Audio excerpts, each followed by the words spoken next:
The November wind, impregnated with icy drizzle, viciously whipped through the faces of passers-by, forcing them to hacking and wander deeper into his coat. In the fireplace on Baker Street, 221B cracked firewood cheerfully, discarding warm glare on Sherlock Holmes's thoughtful face. He, lounging in an armchair, smoked a pipe, releasing puffs of fragrant smoke, which were fancifully wriggled under the ceiling. Dr. Watson, sitting on the contrary, leafed through the fresh issue, Times. Miss Elizabeth Barlow, Mrs. Hudson introduced her. And she seems to have a very serious problem, Mr. Holmes. Holmes, with his inherent insight, cast a look at the visitor.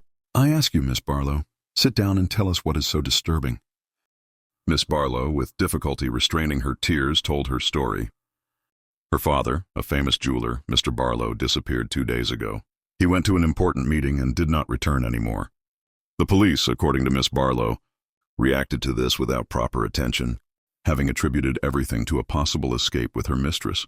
But Elizabeth was sure that something terrible had happened to her father. Holmes, carefully listening to her story, asked several clarifying questions.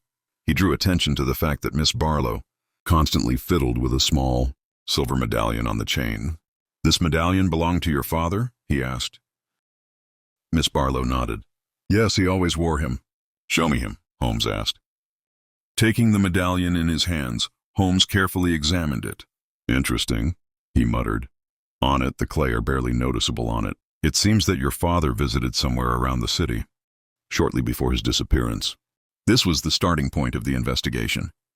Holmes and Watson went in the footsteps of Mr. Barlow. Traces of clay on the medallion led them to an abandoned brick factory on the outskirts of London. There, in one of the furnaces, they found traces of the struggle and a button from Mr. Barlow's coats. Holmes, having carefully studied the scene, came to the conclusion that Mr. Barlow was a victim of a robbery.